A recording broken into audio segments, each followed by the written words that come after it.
Parda acaba de entrar en el faro de la SER.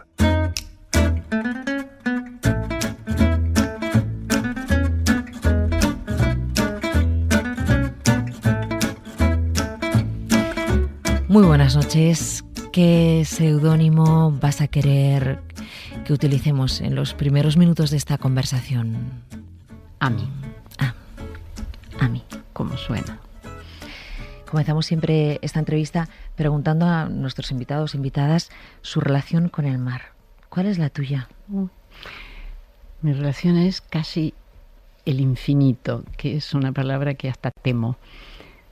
Amé el mar desde muy pequeña porque leíamos con mi madre de noche a Alfonsina Storni. Y, lo digo ya me conmueve. Entonces, pues como ella fue una mujer muy luchadora y una poeta maravillosa, pues me fascinaba el mar. Pero no sabía el peligro que corría y muchas veces estuve a punto de ahogarme porque era muy pequeña y me metí en el mar sin saber que las olas te arrastraban. Y sigue siendo una relación, es como si no puedo vivir sin mar. Siempre digo que a Madrid le falta el mar. Has citado a tu madre y la lectura de los poemas siendo una niña. En tu casa había muchos libros. Es una casa que tiene arte, que respira arte por todas partes. Ibais a la ópera en el único teatro que había en La Plata. Uy, pues te has leído algo. Pues sí. Mi madre me inició en la poesía. Es más, me puso una profesora desde los 5 años porque yo me escapaba y recitaba en el jardín para todo el barrio y improvisaba poemas. Entonces empezamos a leer por las noches. Antes de dormir, nos acostábamos y mi madre se acostaba al lado mío y me leía poemas. Y mi padre me inició en la música, porque él estudiaba violín y lo había tenido que dejar, y en la pintura, porque él es de origen italiano. Entonces yo me hice amiga de Tiziano, Caravaggio. Es que era un mundo muy especial. Y mi abuelo, que era también un hombre, curiosamente por la época, un exiliado de Navarra, aunque vivía en León, porque era antimonárquico y anticlerical. Entonces, en 1909 vinieron épocas difíciles. Y tomó un barco, como tomaban en esa época, que salían una vez al mes, a donde le llevara, lejos. Y arribó en Argentina. ¿Y tu abuela no tiene origen canario? Sí, y mi abuela es canaria. Y mis otros abuelos, por parte de padre, de romanos, calabreses, y mi abuela egipcia. Sí. ¿Por qué Cristina Rota se ha puesto Ami de seudónimo? Porque era una indígena, que era una militante, entonces trabajaba con todas las congregaciones indígenas, viajaba, y yo admiraba muchísimo, y me enseñaba muchísimo de la vida, siendo una mujer culta, que tenía una carrera, que podía haber sido catedrática. Sin embargo, dedicó su vida a la militancia y murió en una de esas congregaciones de indígenas, murió de tifus. Y todavía la recuerdo como maestra casi mía, ¿no? ¿Es verdad, Cristina Rota, que quería ser bailarina? Sí. Sí, yo tenía una relación con el cuerpo muy especial. Quizá porque me crié en el campo y subía a los árboles y bailaba mucho, tenía mucho campo para bailar, me gustaba. Y la música, claro, mi relación con la música hizo que me llevaban también a ballet, claro, y entre la ópera y el ballet yo no soy muy dotada para el canto, ni para la música. Estudié piano toda mi vida, 10 años, pero no, yo sabía que no tenía talento. En cambio, en la danza sí, amaba la danza. Claro, tenía la posibilidad de ser muy libre y que nadie te juzgara, o sea que yo salía, me disfrazaba con la ropa de mi madre y bailaba. Cristina, ¿cómo es un tema imposible de imposible y además hace daño solo hacer la pregunta para que me lo expliques en una respuesta, pero ¿cómo se vive en una dictadura como la que vivió Argentina? Bueno, yo lo viví mal a los 10 años porque comenzó la persecución en el colegio. Uh-huh. Y ver quién era peronista, que es a los que verdaderamente perseguían. No buscaban niños comunistas, pero sí niños hijos de peronistas. Mi padre tuvo que esconderse porque era funcionario y tuvo que esconderse durante bastante tiempo, o sea que yo... Pero lo sabía, quiero decir, lo vivía casi con naturalidad. Sí, porque tenía claro quiénes eran los malos, no, pero porque mataron a tanta gente en el inicio que no cabía duda, y luego venía la policía siempre a buscarlo. Después tenía un tío que era anarquista y lo escondimos en el sótano, y ya desde los 10 años casi era una militante, porque le teníamos que preparar el sótano, en fin, era toda una aventura. Uh-huh. Pero ya a partir de los 14 años que venían sindicalistas clandestinamente a hablarnos en el bachillerato, que empezó una época de lucha, lo viví muy bien. Y todos lo vivimos muy bien, porque empezamos a ser casi semiclandestinos, claro, y a luchar. Eso me interesaba, de entender todo lo que puede cuajarse en la clandestinidad. El eros por la vida, por cambiar las cosas, no por tener como ahora. No queríamos tener dinero, ni tener algo concreto, porque el hecho de tener, paradójicamente, te da miedo a perder. No, todo era a sumar. Y los profesores de la universidad luego nos daban clases clandestinas de todo lo que iban prohibiendo, en filosofía y en letras. Y te cuidaban. Y el hecho de que ellos eran un ejemplo, que arriesgaban su vida para darnos. Yo querría que, antes de pasar a tu etapa en España, me contarás si alguna vez pensaste, cuando hablas de esa etapa de gente luchadora, que quería cambiar las cosas, que pensaba que podían hacerse, que tu marido Diego podía ser uno de los desaparecidos. Si uno cree y es consciente de que verdaderamente se vive ese peligro. Sí, claro. Sí, totalmente. Uno sabe lo que le espera. Debe haber algún inconsciente que no. ¿Cuántos años teníais? Yo empecé toda esta etapa en realidad en el colegio secundario, y después en la universidad, y después en el teatro. Llegó un punto, ya con mi compañero, ya estando en Buenos Aires, en el que sabíamos perfectamente que si te pillaban, desaparecías, y de que a lo mejor en algún momento teníamos que ser clandestinos. A eso sí le tenía miedo, porque tenía pánico a la pérdida de identidad y a tener que esconderme, porque ya nosotros planificábamos todo, como nuestra lucha se justificaba además para nosotros, porque le dejábamos un mundo a nuestros hijos, dejarle un mundo mejor, más justo, más solidario, menos individualista, en fin, socialmente más justo, ¿no? Y de hecho nosotros vivíamos con una filosofía de socializar. A nosotros podía venir a nuestra casa cualquiera. Nuestra casa pertenecía a nuestros compañeros, menos el cepillo de dientes. Era una casa abierta. Una casa abierta, y la de todos mis compañeros. Entonces nosotros éramos muy conscientes de que sí, de que nos podíamos desaparecer. Y teníamos planificado responsablemente qué podía hacer cada uno de nosotros si el otro desaparecía. Sí, y más que eso, ¿no? Esa herida no se cierra nunca, ¿no?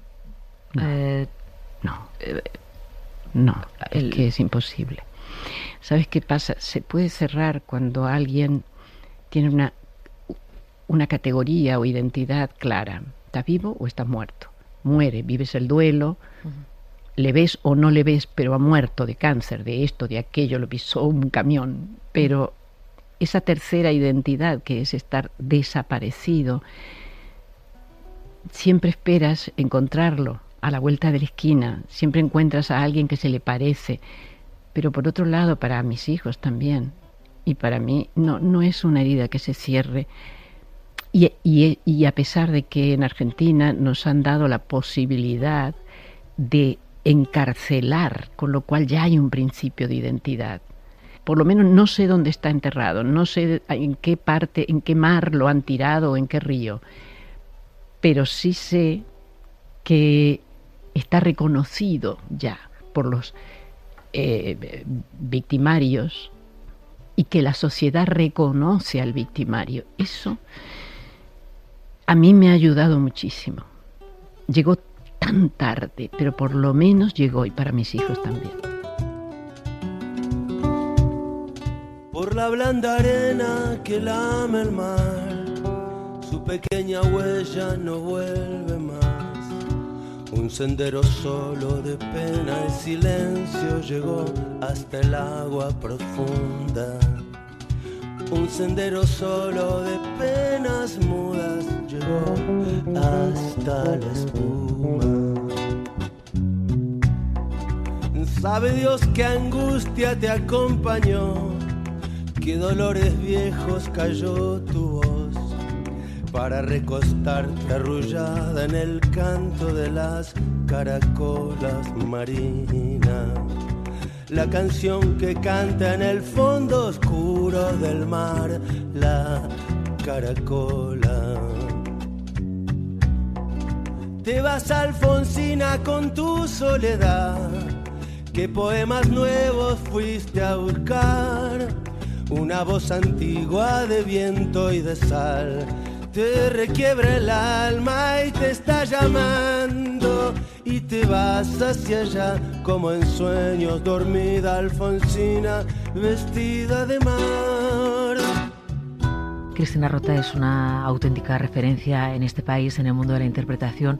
Muchos de nuestros invitados gatopardos y gatapardas han venido aquí y han hablado de lo que supuso para ellos pertenecer a esta escuela que ahora cumple 40 años, a la catarsis del tomatazo que ahora cumple 25 años. ¿Qué das en una escuela de interpretación a alumnos que entran, no sé si con una idea de éxito o una idea de filosofía de vida? ¿Qué das para que tengan esa vinculación ya el resto de su vida con la profesión, la gran mayoría de ellos, siendo una profesión tan difícil? ¿Qué doy? Vamos a ver. Primero, como es muy difícil empezar e ir cambiando una estructura, primero que trabajo con dinámica de grupo, es decir, que cada grupo es un grupo que crea sus propias normas. No son normas creadas por la escuela, sino que son normas que se van creando con el coordinador, que soy yo o cualquier otro profesor.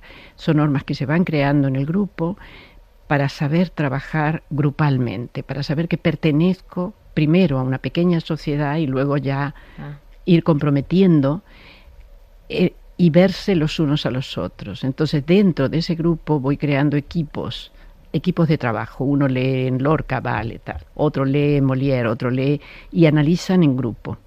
El caótico lo mezclo con el muy estructurado, que cada uno tiene algo que aportar.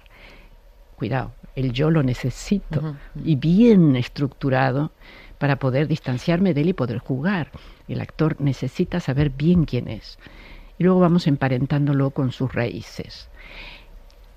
Y sobre todo lo que se trabaja con relación a lo corporal, a lo mental y a lo emocional es la unidad del ser. Y el cuerpo es mi instrumento, tengo que poder moverlo con libertad.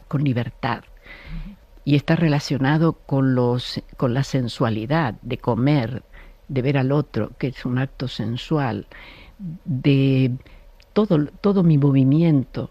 Y para eso tengo que tener un cuerpo libre. La palabra arrastra al cuerpo y el cuerpo arrastra la palabra. Y transmitir, porque soy un comunicador y tengo que contar historias. ¿Por qué lo llamáis catarsis? Mira, esto es un invento. Yo dije, bueno, vamos a volver a los griegos y vamos a volver a la Edad Media y vamos a volver al Renacimiento. Y de allí nació la idea de la catarsis, un espacio donde el alumno desde primer año huyera de mirarse tanto al espejo y y tener una mirada comunicadora hacia el otro con el público. Y entonces ahí los profesores les he complicado la vida, porque tenemos que trabajar mucho, porque es un sitio de aprendizaje. Y entonces ahí puedes probar cabaret, unidad mínima dramática, vestuario, escenografía, luces. Entonces, claro, cuando terminan en cuarto tienen una visión de todo y del espectáculo. Tú has dado clases a gente de la generación, sobre todo de los 70, Penélope Cruz, Marta Etura, Ana Torrent, José Coronado, sí, Antonio de la Torre, uno detrás de otro, ¿no? Sí. Y Roberto Álamo. Sí. Roberto Álamo. Y cuando hablabas del trabajo en equipo, pensaba que si eso era fácil en una sociedad donde parece que se premia el individualismo, ¿no? Claro. No es más fácil, no es más difícil ni más fácil que digamos que la sociedad no está deformada porque lo tengan más fácil. No, porque está deformada porque los mandatos que hay son, insisto, de tener, no de amor al conocimiento. Sí. No es el eros por el conocimiento, insisto en ello, yo siempre con los alumnos. No al amor por conocer, sino por tener. Por lo tanto, lo tienen más difícil que yo, porque se les lava con los mensajes, con las redes. Se lava el deseo, y el deseo es lo que genera acción. ¿Quién dirías, Cristina, que es el faro de tu vida? Uy, qué difícil. No tengo un faro. Como faro es... La meta mía es dejar herencia, es intentar dar para mejorar esta sociedad, para dinamizar a la gente, para apasionarla. Si la gente tiene pasión, madura y hace cosas. Ha sido un placer tenerte aquí esta noche a la luz del faro. Tenemos muchas ganas de hablar contigo, Cristina Rota. Gracias. Buenas noches. Buenas noches.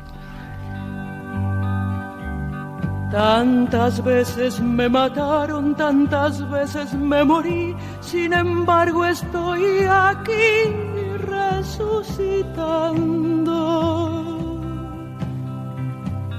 Gracias doy a la desgracia y a la mano con puñal, porque me mató tan mal. Y seguí cantando al sol como la cigarra, después de un año bajo la tierra, igual que sobreviviente que vuelve de la guerra. Tantas veces me borraron, tantas desaparecí, a mi propio entierro fui sola y llorando. Hice un nudo en el pañuelo, pero me olvidé después que no era la única vez. Y seguí cantando.